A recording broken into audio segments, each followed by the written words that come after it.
Welcome to this next episode, everybody, to Your Music, Your Story. Today we're talking with Nate Phung. How's it going? It's going well. Can't complain.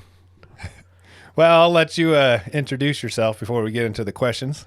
All right. It's a whirlwind. So I'm a high school music teacher by day, and punk rock, multi-musician, songwriter, and a bunch of way too many fucking bands by night. So that's kind of the story of my life. I currently play in the Maxies. I currently play in Odd Robot.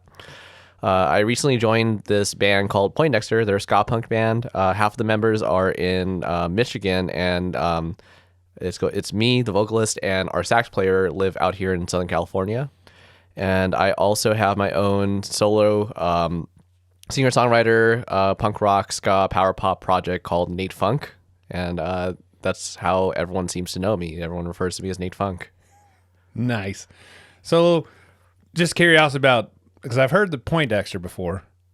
Yeah. How does that work? Do you guys do online practicing? Do you do?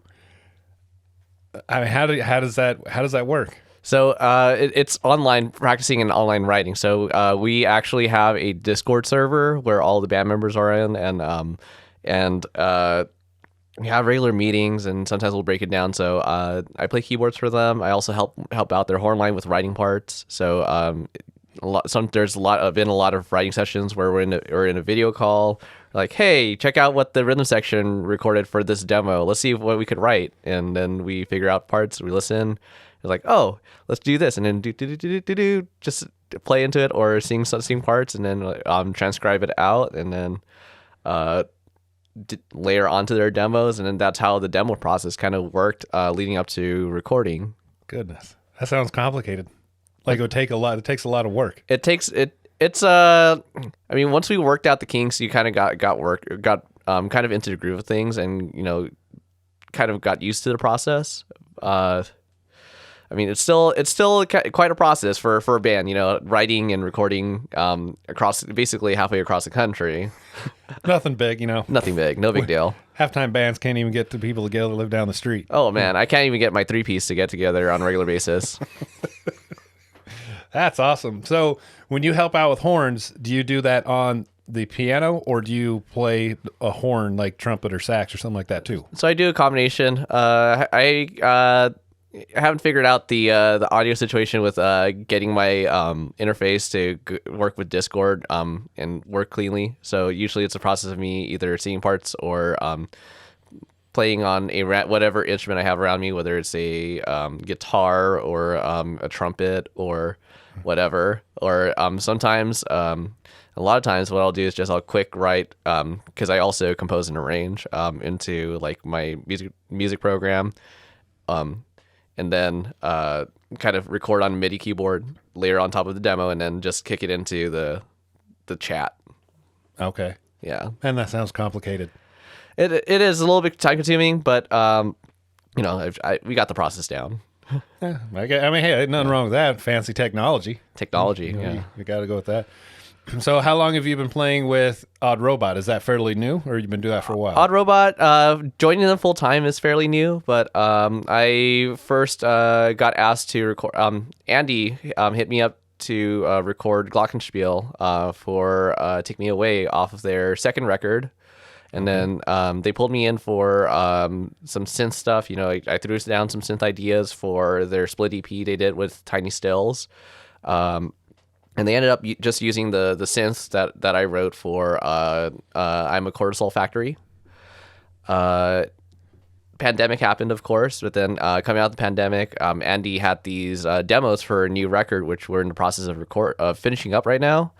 And Andy wanted a lot more keyboards, a lot more synth work in it, because he liked that sound, and he thought that having a keyboard would fill out Odd Robot's sound a lot. And he asked me to jam with them on these new songs, starting with and we started getting prepared for our first show back out, which was technically a live stream that we did for Wiretap Records. Oh, nice. Yeah, it's on YouTube. We did it at forget his name. The lead guitar player from Yellow Card, his studio. When he was down here for a little bit. I heard he's moving, or he does live down in Riverside somewhere. I'd heard Something like that. The studio down in Stanton. Yeah, we did that live stream, and then my first live show with Odd Robot, playing a full set, was when we opened for Bow Wow Wow, which was an interesting show. right. I'm not sure if you heard the stories. no, but I sure would love to hear them. So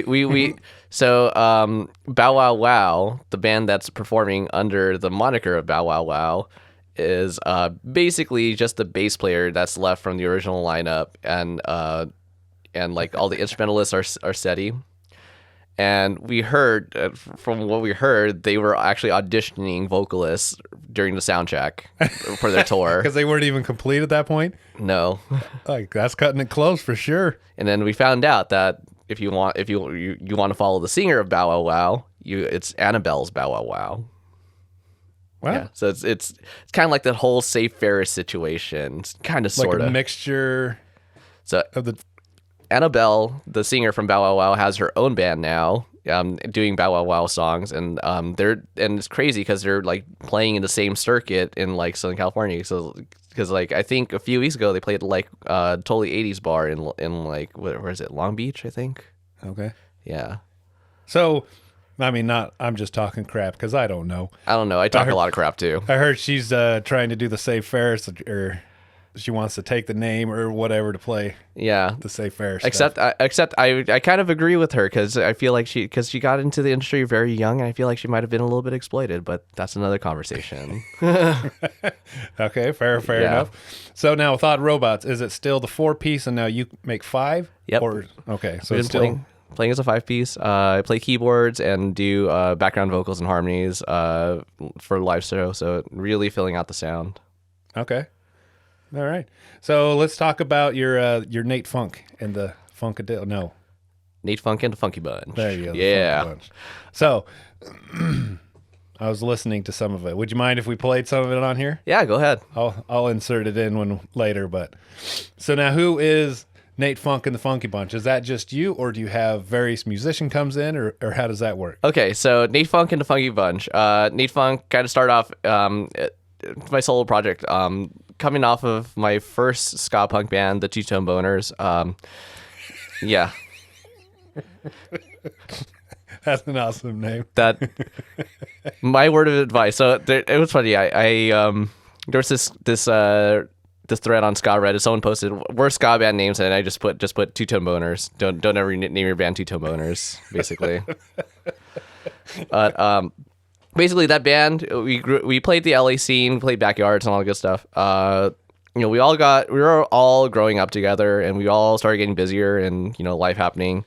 And whenever we dropped off from some shows, then the show promoter couldn't find someone to replace. I would just show up and just play a set of like covers and like some Two-Tone Boner songs and some of my songs, and that's kind of how it got started. So like you use a backing track, or what do you mean? Or just having acoustic? Acoustic at first. And I was playing, and I was starting a songwrite. I played a few, and I was playing around like open mics around Long Beach. I went to school in Cal State Long Beach. And then I ended up recording, and this one was under the moniker Nate Boner, a really shitty acoustic record, using a rock band mic. It was called Man and Rock Band Mic. I used a rock band mic, and I used my acoustic guitar and recorded everything in Audacity. But back before I knew better. Hey, but it worked though. It worked, yeah. So life happened to me. I finished school, went in student teaching. I went into the profession, got my job. My second year of and I found open mics to play and kind of kept active with that. But I was just really focused on just building the music program because I teach band at the high school I taught at. Like my second year, there's this big drama that I walked into, and it got resolved. But a lot of my equipment got taken to start the district drum line, but they bought me brand new equipment, which was really cool. Okay, that's good. To replace that. and then including mics, because when you're running a marching band, you have like these keyboard instruments like the marimba and vibraphones. You got to mic them up, in order for them to project. Yeah. So I was like, I should take this as an opportunity to to use these resources to learn to record, because I also came in wanting to start a new music program, where it was focused more on like popular styles of music, rock, pop, rap, and stuff like that. And also teaching music production, which the dream finally came true this year after like 7 years of pushing. Oh, nice.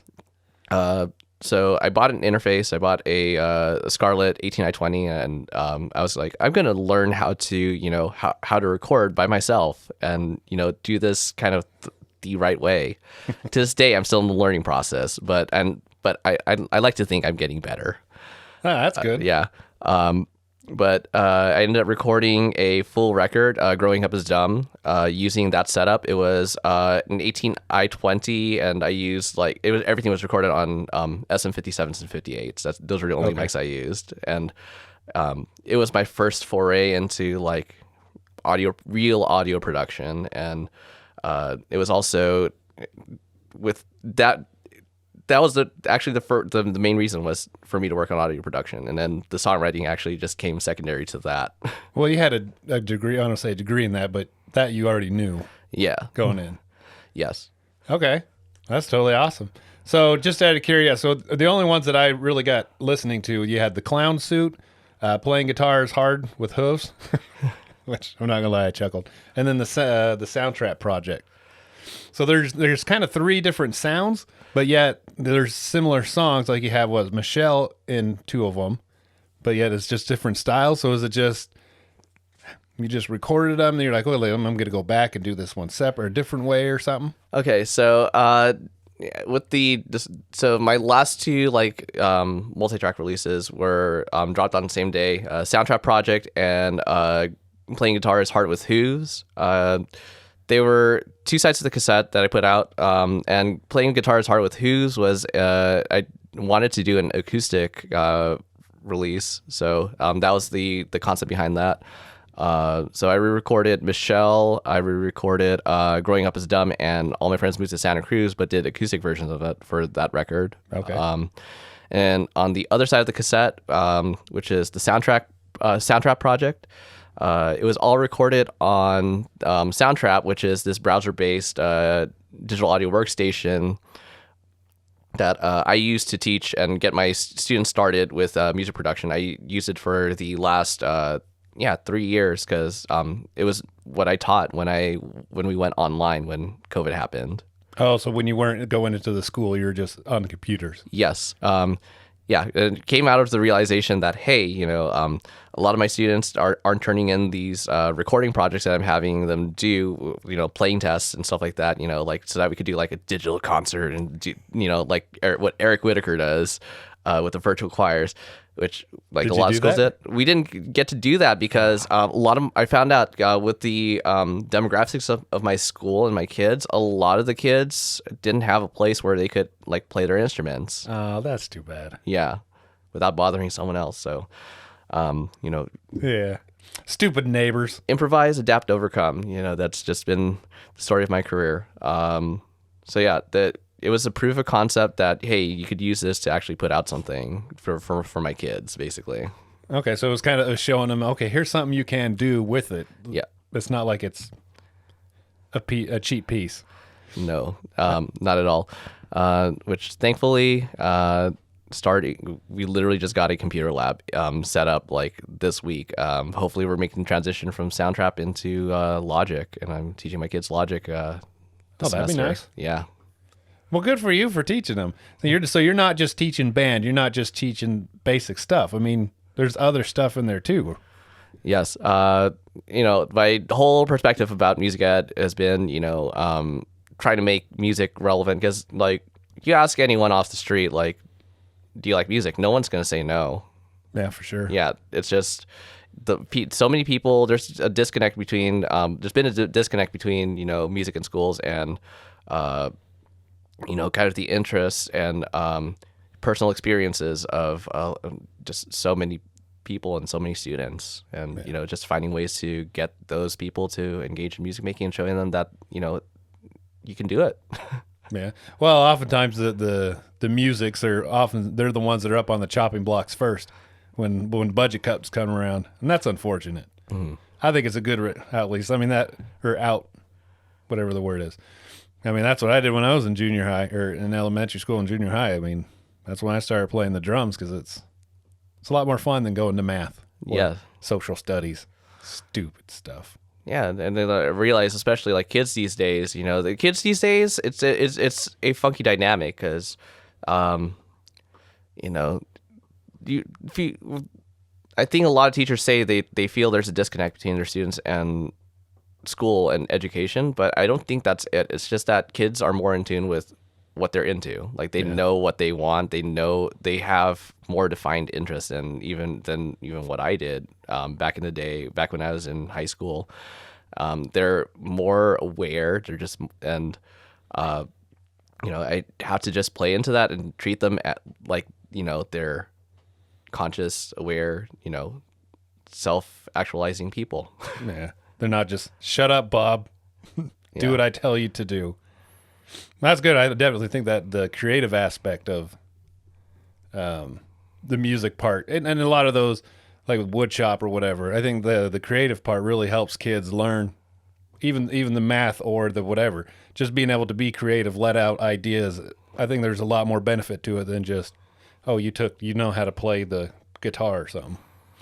Yep. I always and it's something, it all ties back to something I always tell my kids, at least once, and especially those who are in like my guitar class, just giving music a try just because they have to check that box for graduation or for music production. It's like, hey, I always tell them first day of school, hey, I'm going to do my best to get you into this, but if you're not jiving with this, or if this is something right off the bat that you feel like you're not into, like, let's have a conversation and let's see if there's another place where another direction for you to explore, because my class, even though it's an arts credit, arts are kind of electives, and you elect to take these. This should be the one period in your school day where you should have some enjoyment. Yeah.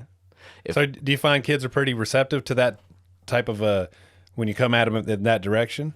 Yes. And I set the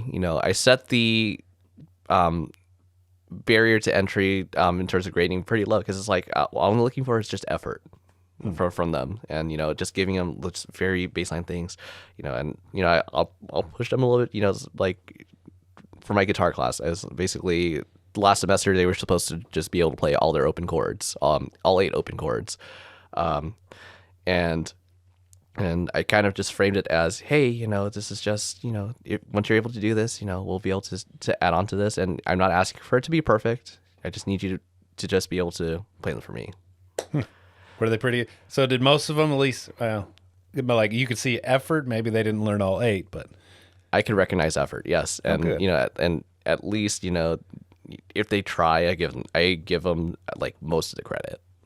Oh, that's nice. Yeah. Man, where were teachers like you when I was in school? They had a bunch of a-holes. They didn't recognize effort. You either passed or you failed. I mean, that's the thing about art, grading in the arts, is that, you can't treat it, because arts are a process. You can't treat it as like, hey, you got this right, you got this wrong. 1 + 2 is 4. Right? Yeah, it's about progression, and that's what music is. It's just constant progression. Like, I've been playing music for like 25, 26 years of my life, and I'm still learning something new every day. Nice. So one that I enjoyed, my favorite one out of the 3 was definitely I think it's going to work, is it? Oh, what's it playing through here for? Hold on. But anyway, the rocket ship. Yeah, that's Arrogance is a Bitch's cover. Oh, that's a cover? Yeah. Hold on, let me get this going here. All right, there we go. Now it sounds better. But anyway, I'll plug that one in. So now, who's that a cover by, or who's that cover from? Or It's by a band called The Arrogance of Bitches. Really big influence on my songwriting. One of my favorite ska punk bands of all time. Jeff Rosenstock was their singer and their guitarist. Later, it was in Bond music industry. Of course, now has a successful solo career with his band Death Rosenstock. Okay, I enjoyed that one. We'll plug that one in.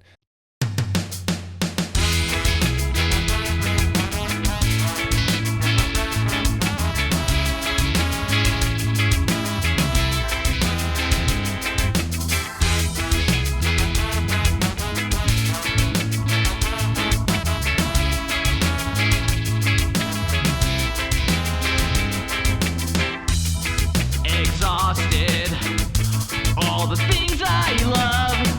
I torture myself. Can't I just be happy when everybody judges on everything I said and everybody's telling me that we're best friends? I'd rather be dead or dying. Just go and cut me a check. Just the road I'm worth. Despite the white fence, I can't believe my net worth. I never got nothing for anything. I feel I've done everything for nothing. And maybe we can fly away from here, live on the debris of a broken scene, such a suburban wasteland. Pack up everything and get out of here. Everything I've ever is dead to me. Such a suburban wasteland. You were wrong. I'll buy the farm tonight.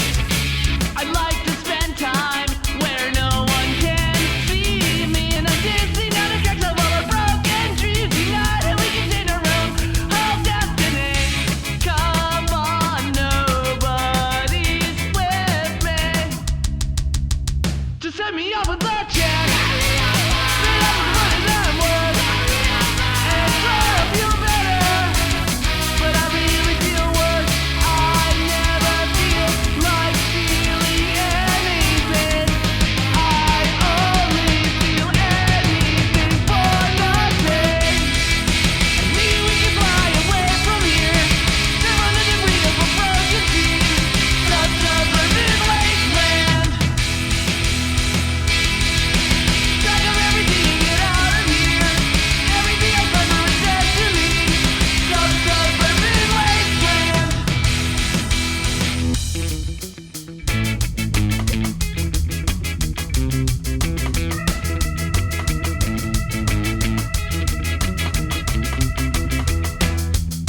Maybe we can fly away from here, surf on the debris of a broken scene, pack up everything and get out of here. Everything I thought were dead to me, suburban wasteland. And maybe we can fly away from here, surf on the debris of a broken scene, suburban wasteland. Pack up everything and get out of here. Everything I thought were dead to me, suburban wasteland. And maybe we can fly away from here, surf on the debris of a broken scene, suburban wasteland. Pack up everything and get out of here. Everything I thought were dead to me, suburban wasteland. Break it down, we're all breaking it. But I definitely did like Michelle. All the versions of those ones. Oh yes. So what's that one about? Is that just a girl named Michelle? Girl Or named there's Michelle. history to Yeah, that? it's it's a funny story. It's this. So we're friends. We actually just talked. Actually, she lives in Connecticut. She's from Connecticut. It's just we kind of had this like long distance romance. It was back in the day. I was in college and she was doing her thing, and she wanted to visit California, and so she posted on Craigslist back when there were personals on Craigslist, and me being a lonely college student responded to that. I was like, especially as it was like ska in there, I was like, hey, you're into ska, yada yada, and then that's where we really hit it off and kind of had a little bit of a long distance relationship that kind of just fizzled out, but we just kind of kept in touch, and remained friends through it. Got married to this druggie, which gets mentioned in the second verse, and then she ended up leaving him and divorcing him. She moved to North Carolina for a little bit, and met him. I think met him there. I think something like that. But yeah, it's just about that. And basically, I wrote the song also because she always bugged me like, "Where's my song?" Yeah, She knew you were a musician and wanted a song. yeah. She knew. I mean, she knew my band Two Tone Boners, and yeah, it's actually a funny story. I remember when we were just messaging each other all the time. My guitarist Robert was like, "Hey, you seem happier. Like you seem the happiest I've ever seen you." I was like, "Yeah, Oh, nice. yeah." All right, we'll plug that one in there. And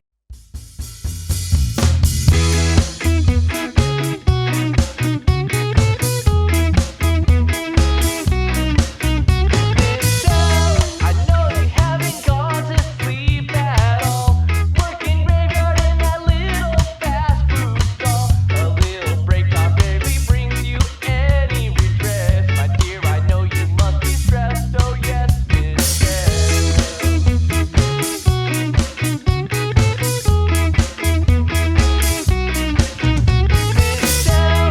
know I hope you think of coming west to get out of that cold New England mess.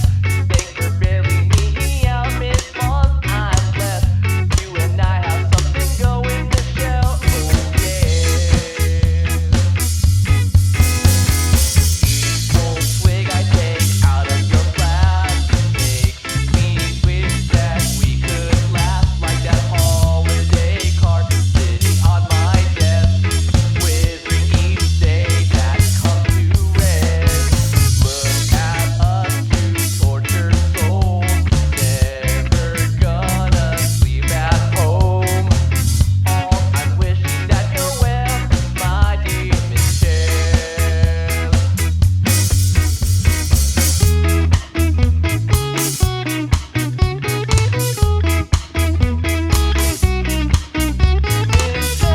I know you divorced that drugged up douche. Carolina coast has you feeling no use. I'm just a little bit flustered, I admit. Green-eyed monster shoot me out, so I guess I'll slip.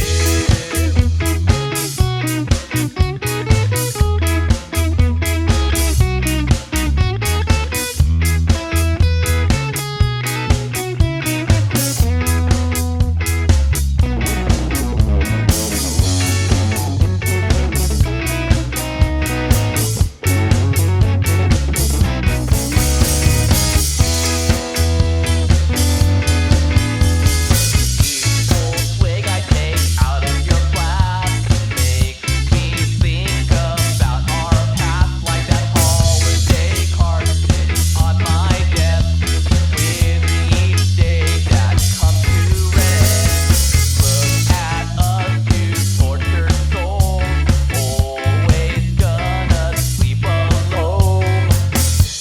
I'm wishing that you're well, my dear Michelle. Whoa, my dear Michelle. Whoa, my dear Michelle. Whoa, my dear Michelle. I did like Clown Suit. I liked all of those ones. So if we started, I'm going to make an assumption that the first one, Clown Suit's about Trump. I'm just going to Yep, make an assumption. it's about Trump. Yeah. Okay. Nice. I have one of those. Seasonal Depression Stomp. Seasonal Depression Stomp. That song is about it's about how my mood changes once daylight savings times ends and it starts getting dark at like 5 in the afternoon. Like, Does it change what to the the fuck? worse? Change for the worst. Yeah. Sadly, I mean, it was especially pretty bad when we were in lockdown and COVID. The fall of 2020, and that's kind of the mood and the time and place of that for that song. There was a lot of days actually sometimes where I actually just cancel online class and just be like doing my thing because I was just not feeling it. and just laying in bed, just sleep in until like 4 in the afternoon. Oh, that's rough. Yeah. And then you get up and the sun's going down. Sun's already dark. It's already dark outside. Yeah. And you're like, ugh. Yeah, I hate it when it gets dark early. It just, you get off work, you're like, well, my day's done. Might as well just go lay on the couch and do nothing.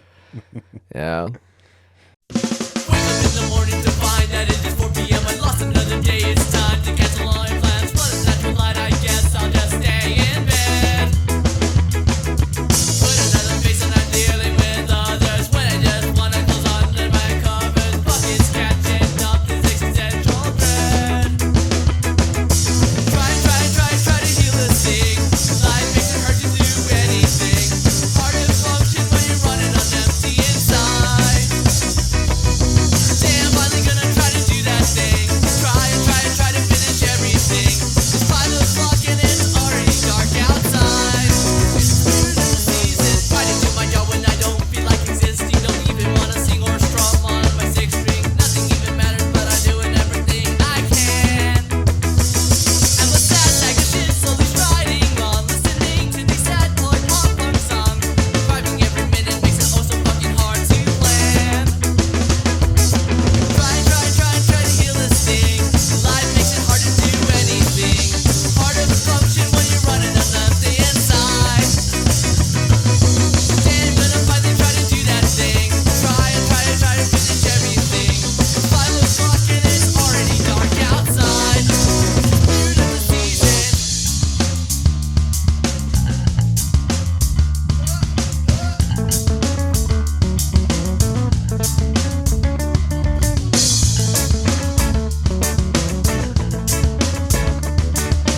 Wake up in the morning to find that it is 4 p.m. I lost another day. It's time to cancel all my plans. Turn for serotonin in just a few million. Cause a sad motherfucker is perpetually who I am. Try to do my job when I don't feel like existing. I'm fixing in my own, but my mind is resist. Telling me to chill, your people wanting to resist. Cause I'm trying to live my life, but I cannot even fucking breathe.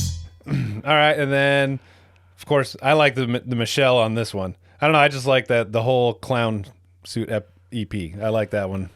Yeah, Now, that were those? Did you use real drums on those? I used real drums on those. Yeah. So, Growing Up is Dumb and Thoughts on the Road, my first 2 releases, everything's all live, but I played all the instruments on those. Okay. Clown Suit was my first time using my my band members. So my band members actually. Who are your band members? My bandmates. On bass is Logan Barton. Okay. He plays in Odd Robot with me, and he sometimes plays in the Maxies as well. Wait, he plays an Odd Robot? Yeah. I thought he also played in City Mouse. He also sometimes plays in City Mouse. Yeah. Okay. He's playing on with City Mouse on their tour in April too. I think he's only doing Southern California and Tijuana dates. He's like my best bud right now because he literally lives like 10 minutes away from me. Went to school where I teach. And did you go to school with him, or were you there at the same time? Oh no, he's older than me. Okay. Yeah, he's got like 6 or 7 years on me. Yeah, I'm the youngest. I'm like the youngest guy in all my bands except for Poindexter. Okay. Ain't nothing wrong with that. I guess. And then basically Logan bugged me. He was like, "Hey, these songs are really good. Like, you should do a band with this and do something with this." And he was like, "Oh, I know a guy who's been wanting to play this kind of music for a while, who plays drums." And he brought his friend from middle school, Justin Snowden, whose kid is actually in my guitar class. So that's kind of cool. Really? Yeah. Did you know that at first? I knew. Yeah. Oh. That's awesome. Yeah. So yeah, we recorded that. What was it? Yeah, we recorded that in late 2020, if I remember correctly. Everything's a blur during pandemic, and that was our first full band recording. The next 2 releases, of course, the Playing Guitar with Who's and Soundtrap. I did myself. Soundtrap was software drums that I used on Soundtrap itself. Okay. As a demonstration. Was it fairly easy to write the drum tracks in there in the Soundtrap? Oh, it was in Soundtrap. The input for drums is actually pretty chill because like you could do it piano roll, but they also have a kind of a step sequencer kind of thing where you could just punch in on the okay. 16th note and on the grid. And so inputting it on there is actually pretty easy.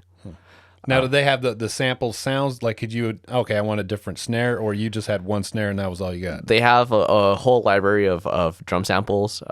Thankfully, over the pandemic and for last school year, not this school year, we had subscriptions to Soundtrap, so we had access to their premium library. So it was like I forget how many kits they have. Like they have a whole bunch of kits to pull from. So yeah, there's a good sample of sound, so it's not like you're just stuck with a few. Oh yeah, but it takes a little bit of like digging around. Like there's some limitations compared to like other DAWs, but for being browser based, it actually does a really insane job. That's pretty good. Now, the school district pays for that, or do you have to pay for that? So last year, actually, my band boosters covered it. So they covered the cost for the for the subscription. Nice. That was nice of them. Yeah. Is it difficult to get money like that, or are parents kind of supportive? Thankfully, so when I took over the program, I was pretty conservative about how our boosters spent their money. So we had a reserve and kind of I wanted to make sure we had like a rainy day fund, and we pulled from a rainy day fund. Rainy day fund intended for like things like, oh, hey, like a bow broke the week before festival, and we had to go to the music store and buy it ourselves because we're not sure we're going to get it in time if we order online. That sort of deal. Well, that's not bad then. So our parents, they're pretty supportive. You're able to at least get funds. Do you do it once a year? Do you do it all year? Or how does that work? Okay, so we do for fundraising. We and I'm still in the process of rebuilding the booster program. We have a booster program that is a 501c3 with an asterisk right now. We're ironing out our taxes for the last couple of years because we've been inactive. How much does that matter? Because you're inactive, or it does? It kind of. We still have to file our tax returns, and so those tax returns were not filed because because there's no one to do them. Because you didn't have, you weren't still doing anything. Because throughout this whole entire time, we still have our our bank account active, and it's just kind of in limbo. Oh, so since you have a bank account, you have to, whether or not money's going in, you still have to file whatever, even though there's nothing happening. That's dumb. Yeah, but whatever. Government. We'll figure it out. That's the way I see it. It's above my pay grade, and I'll have my parents delegate to they could organize and find a tax consultant for that. But that's a whole other story. But we actually man our snack bar for our home football games. Okay. The one snack bar in the stadium, so it's it actually could be lucrative. Just doing that, we have a decent source of income. Big victory for funding though is that Prop 28 went through this past election cycle, so schools should be receiving a lot more funding. Which one's that? I'm trying to remember. That was arts education. Okay. Yeah, so there's a mandatory line item now in the state budget that I forget. It's a minimum of like $1 billion of the state budget annually, so that they have to give to the arts to fund arts in public education. Okay, I think I remember voting for that one. Yeah, sounds familiar anyway. But I mean, who's going to vote against that? Come on. I don't know. There's some out there. Yeah. They don't need that. No. Go away. Go learn math or something. So let's just back things up to when you were a kid. What made you want to start music, or what got you interested in it? Got me interested. So I mean, as long as I can remember, I've been around some sort of musical thing. Like as much as my parents will try to push me in other directions, so to speak. But yeah, like I have really early memories because I grew up my dad was in the tech field, so we had a computer growing up, really early because of that. And he had these CDs with like karaoke software, and so and it was all like songs from like my parents' time. So like I grew up listening and doing karaoke to like a lot of like 70s pop and 80s like new wave and stuff like that. Some Depeche Mode and whatnot. Yeah, and there's a little keyboard that they had, and I kind of fiddled around with it. And then they started me in school. They started me in like Montessori school, and my preschool teacher ended up being my piano teacher for like 10 years. Once I was in kindergarten, so like when I was 5 years old, I wanted to play piano because I saw my friend play piano. I was like, I want to do that. And you're like, that's awesome. Yeah. That's cool. So you're also a big ska fan. So when were you introduced to ska, and when did that take a liking? Okay, so when I was in sixth grade, I joined middle school band. I played the trombone in band in middle school, and in high school I played percussion as well. Did drumline, but in middle school, I was on the computer a lot. You know, those were days of MySpace and Zanga. I remember MySpace. I don't remember Zanga, but Yeah, Zanga blogging. And I was just popping on Yahoo Music a lot. It was a combination of three things. So I was on Yahoo Music a lot, and I got exposed to like music videos for like, you know, from like Rancid, for Time Bomb and Ruby Soho. I got exposed to Real Big Fish. I got exposed to even on the radio on Yahoo Music Radio, because I was like really digging into that. I started getting into like first wave, like Scatolites and Laurel Aitken from that. But also I also got into ska from video games too. Obviously Tony Hawk's Pro Skater that was a big one. Huge one, you know, Goldfinger. And then DDR, surprisingly. DDR had Little Bitch by the Specials, and that's how I got into the Specials, was because Really? Little Bitch was in DDR. Yeah. Dance guess- Revolution. Didn't even know that. I never got into those dance ones, but I guess I didn't know that. So I know you talked earlier about your favorite one, but what are some of your favorite albums?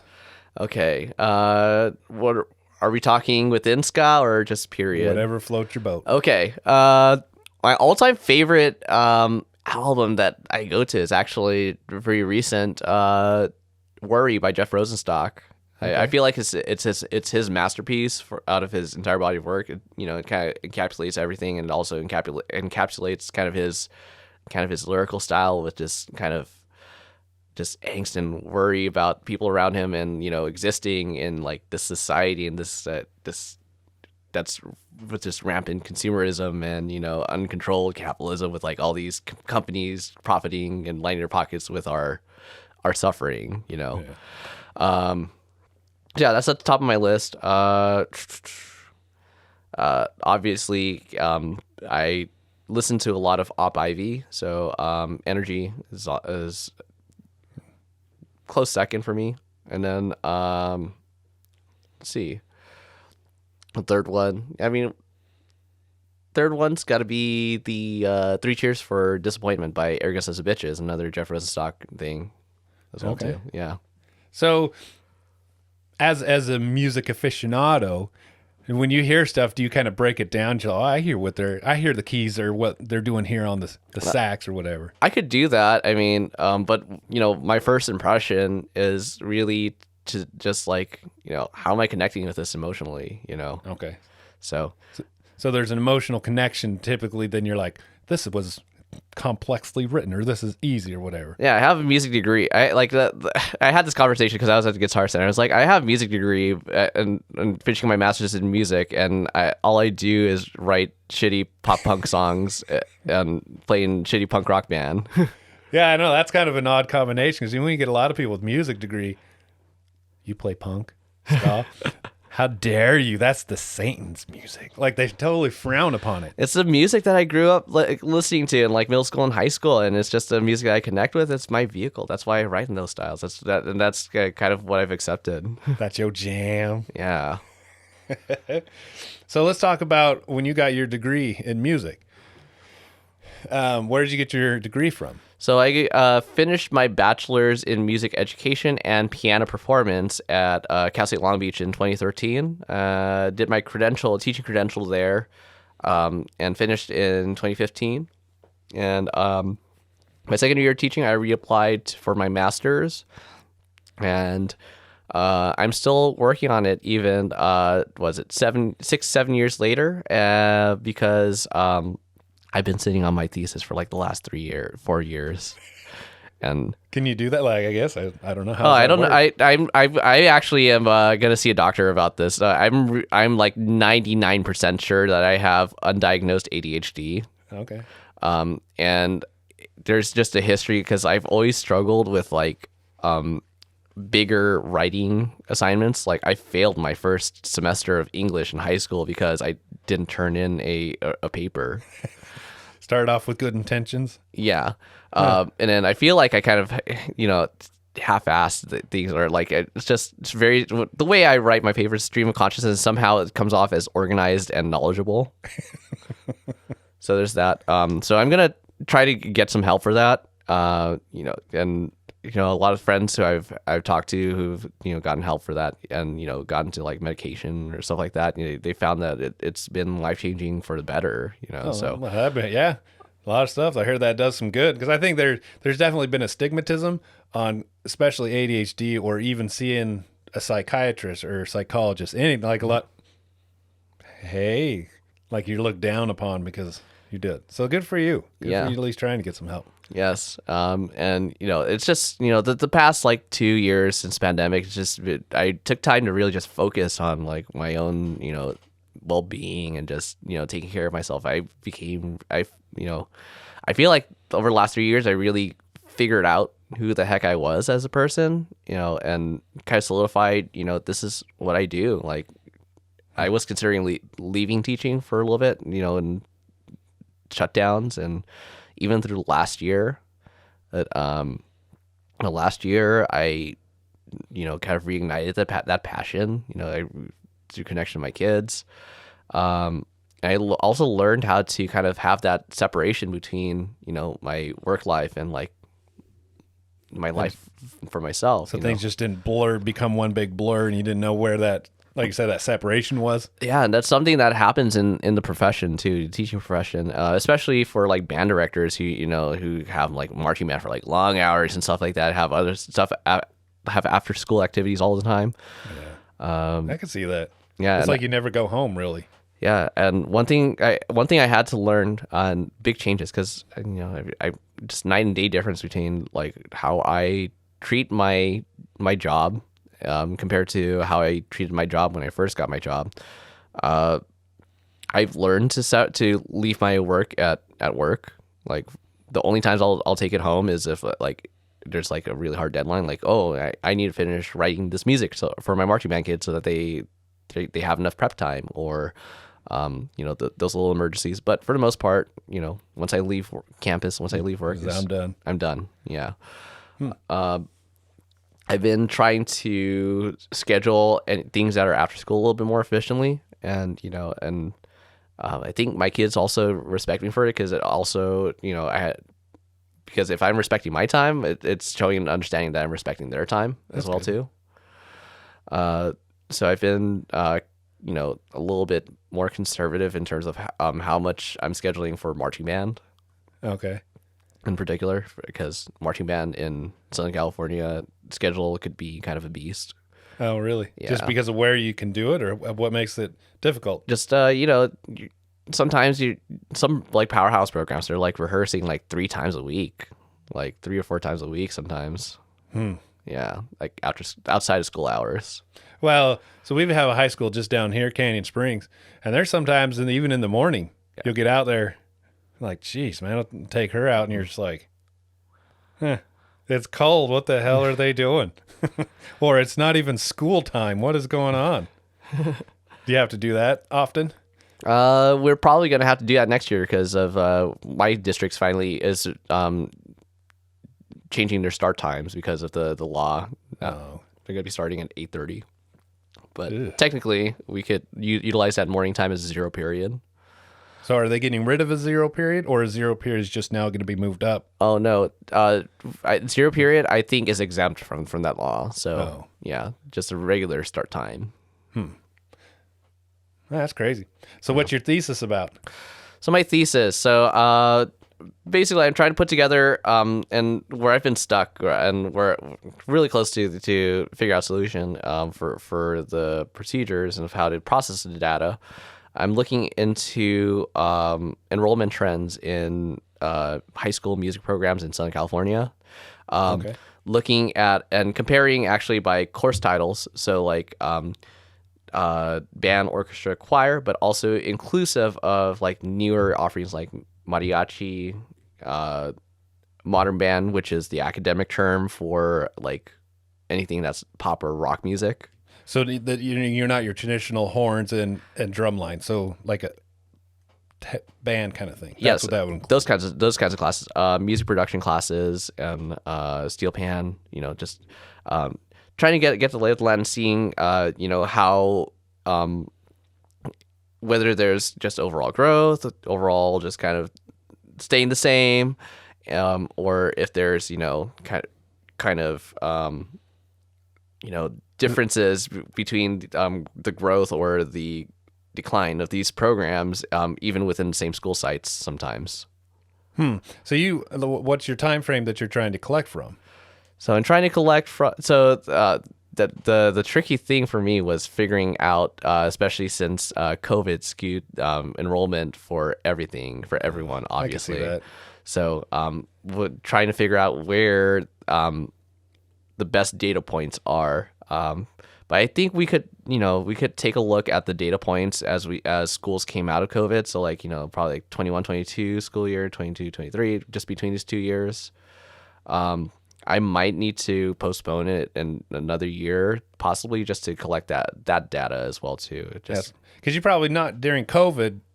I mean, no one was signing up for anything like that, right? Yeah. Or if they did, they already signed up before COVID happened. Now they're just stuck in the class, so you're not getting any information during that, right? Yeah. Yeah, that'd probably be a good idea to get more information. Yeah. Then alternatively, I could also possibly finagle things to look at, just kind of the enrollment rates. So like how many percent of the school's population is enrolled in music class on this campus, sort of deal. But I feel like that's a lot more vague than what I really want to look at and examine with my thesis. Okay, and what's that?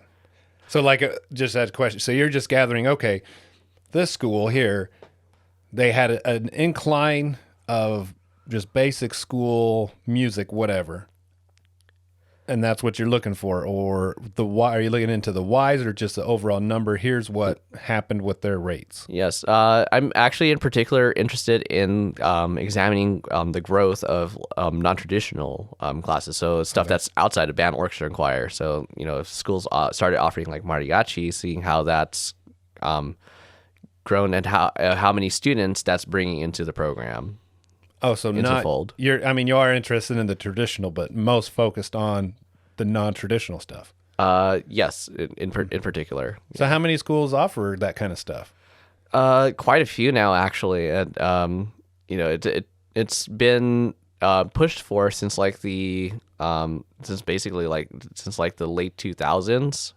But it started getting traction maybe like over the last like 7 years or so. Well, that's good. Yeah, I figured they wouldn't even have enough money for basic band stuff that wouldn't even come up in a lot of schools. Yeah, and actually, I like in college, like I did the math.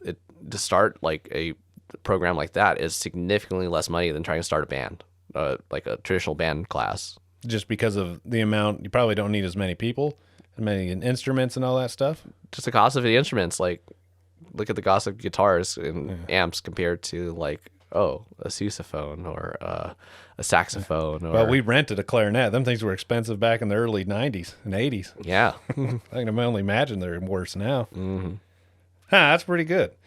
So you're going to, when you publish your thesis, are you going to try, okay, what's your goal? Is it to say, hey, this is beneficial, this should be implemented, or is it just, hey, here's some data that we've discovered? Basically, just here's some data, and trying to create divergent points for further research with that. Like, hey, here's the lay of the land.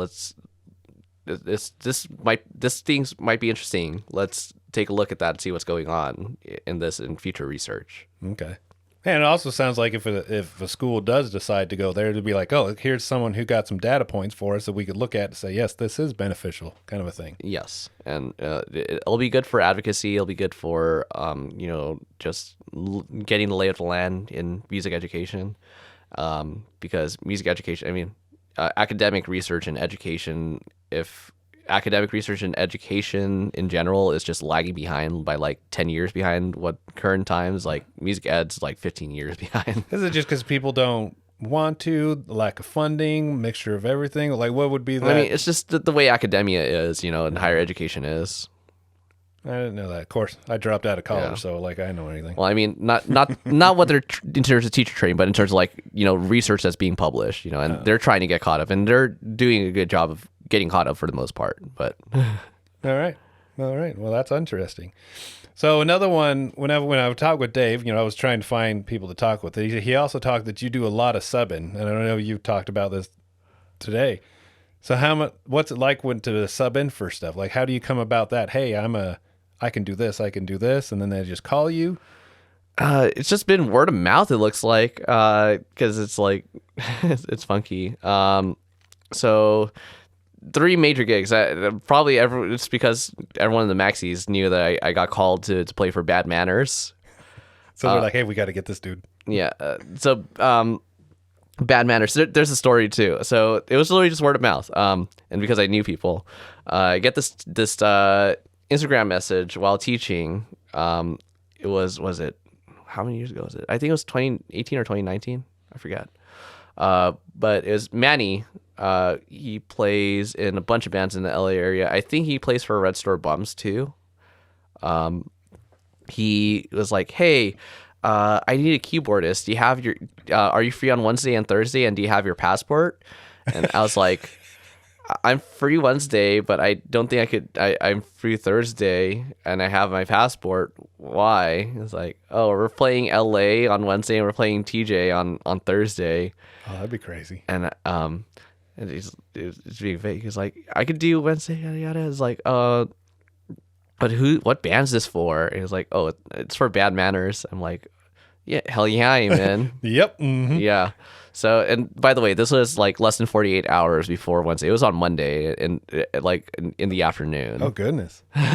So now were you familiar with their stuff, or you're just? I was familiar with their stuff. Yeah. Thankfully. So, I played in this while I was in Tucson Boners. I got picked up for this other project, which is this like ska punk jazz project. That's a weird called the combination. Live Ska All Stars. It was supposed to be like an all-star band with people from the LA scene, but I don't know. It was weird. But the trumpet player was called sometimes for Bad Manners, and we played like a few Bad Manners songs, and including Inner London Violence, which is like the gnarliest organ song that they do because it has a big organ solo in there. You're like, I got this. So so yeah, there's that, and just learning their 90-minute set. I got the set list and got videos of how they did it, and learned the songs over the next like day and a half. Showed up to the gig. We just sound checked and no real rehearsal. I just played through the set with them. Oh wow. Yeah. So in those cases, do you make charts, or do you just say, okay, I see? Because I mean, you get a lot of punk bands. You're not doing a lot of key changes. You're not playing a lot of diminished or augmented chords. So it's pretty easy that, okay, this is where we're at, and then you could figure the rest out. Yeah. So I actually didn't have to make any charts for myself. All I did was make a set list, and then like if there's any like weird progressions I had to figure out, I just wrote it on the set list. Okay. Yeah, and I just had set list by key. Just wrote the keys down, and that was it because I go. figured it out. So how many instruments do you play all together? All right, so What's the one you played in the Odd Robots? The Quinn. So for Odd Robot, the first thing they had me play was the Glockenspiel. Technically, they're called bells, but Glockenspiel bells, similar sound. I play synths for them, synths and organ, keyboard, just general keyboards, vocals. I sing. I play guitar. Obviously, I play guitar for Nate Phung. I played guitar for this another like project back in the day called Green Streak. I play brass. I could play trombone, trumpet, well, any brass, period. I play sax. Okay. Can you, so, because I'd assume that the brasses are similar. I mean, you just got a different size and all that. Is that the same for like clarinets and saxes, or kind of similar? Saxes are all similar. The fingerings are the same across all the saxes, but clarinet is a different beast. I suck at clarinet. Flute, I always have someone demonstrate for me because my sound quality is dog shit on flute. Hey, but at least you're doing it. Let's see. I also teach orchestra. I've gotten better with violin, but I'm still like very mediocre with like violin, viola, and cello. I can play the bass, because I play bass just period from just projects. And then of course I play percussion and I play drums. Oh, nice. So you just play it all. Yeah. Nice. So when you're teaching your kids, do you see, I don't know what the word is, but you see potential in some of the like kids, like some kids okay, they're learning, but they're just, okay, then they're going to move on to something else. But you see some kids where that potential, you're like, 100% yes. Okay. And then what do you do to try and help them? Because I'm assuming because I remember in high school or junior high when I was in band, some were good, and then some just kind of, they're amazing, but they didn't care. They went off to do something else and never touched it again. Yeah, so, I just, encourage, big philosophy of mine my entire career has just been, lifelong, cultivating lifelong music making for my kids, and to a degree, I do have to care about quality, but it's like that's not my first priority. It's my first priority is just like, if you leave my program loving music, then that's a success on my part. Yeah. And I tell them about going to music kind of thing. You could, to be fair, how many musicians do you and I know that have like other day jobs in other fields, like an Odd Robot, like freaking Andy's like PhD chemist. Okay. I was thinking about it because when I was talking with Dave, I'm like, afterward, a couple hours later, I was like, I don't know anyone personally that does it, that like music is what they do. They all do it on the side and they have other jobs because it's just a passion. It's what's fun. It's what makes them happy. Mm-hmm.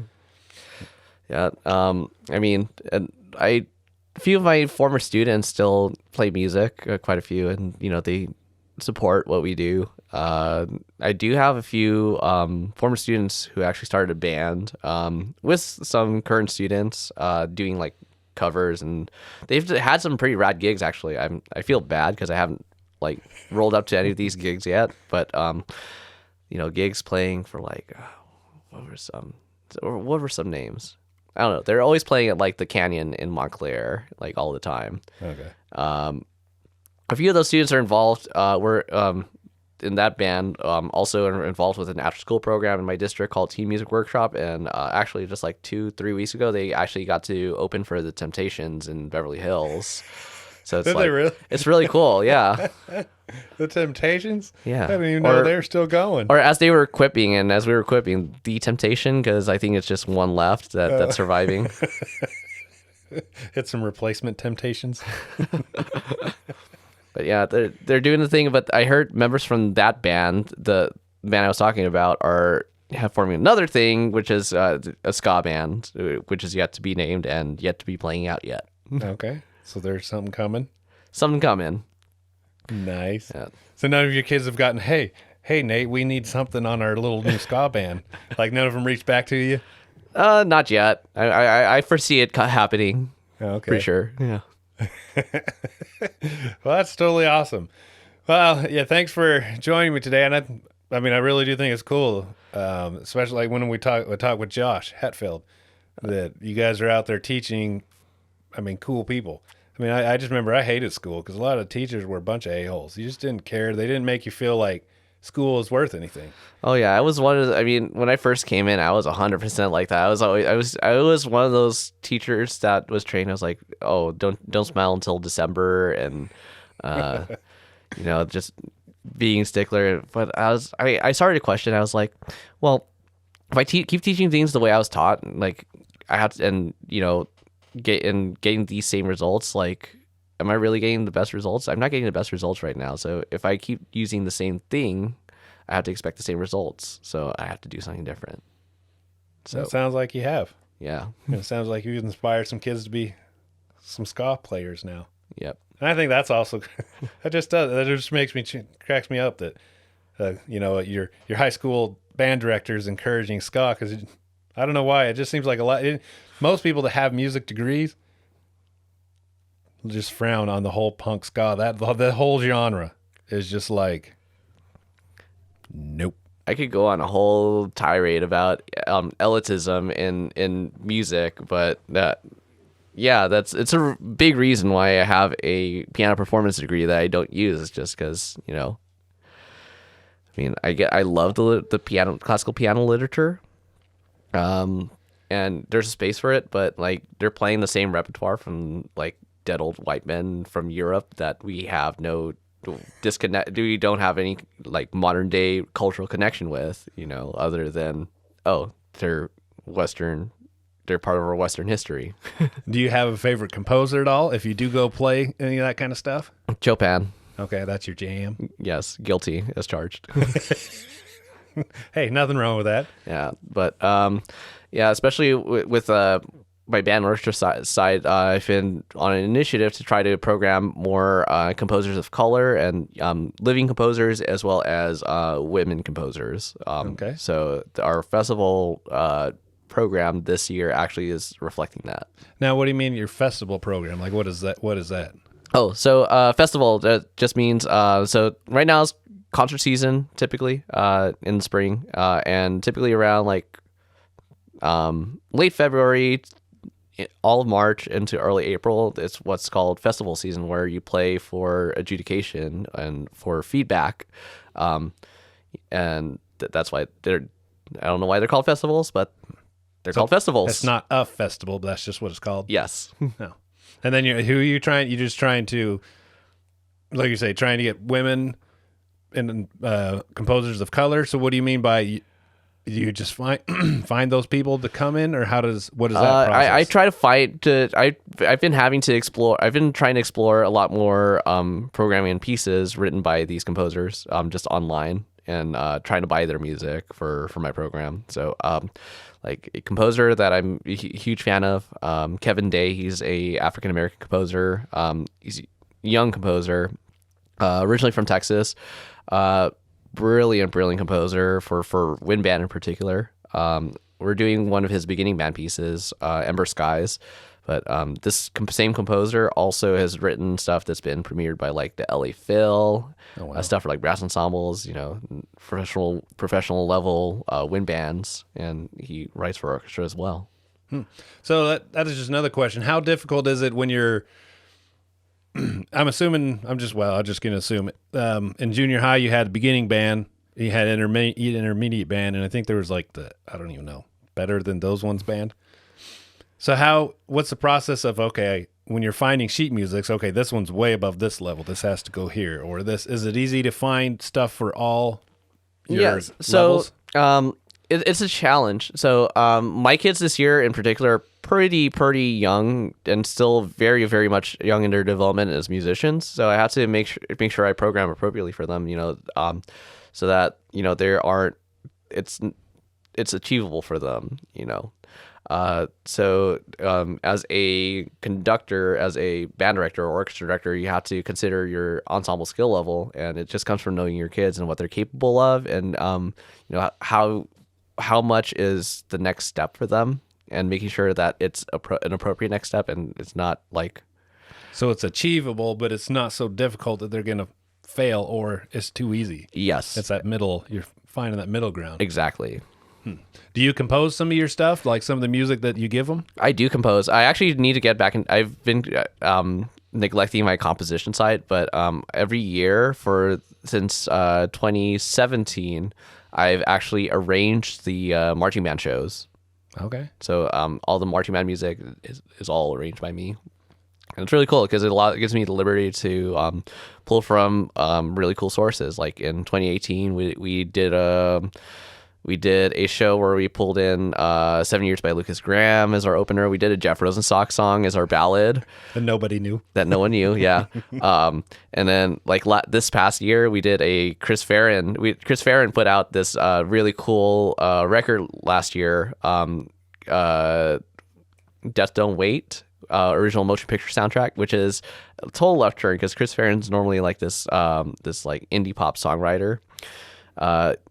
This record is a soundtrack for a fictional 70s movie. So it's based on like spy movie soundtracks from like the 70s with like a little bit of that funk influence. Okay.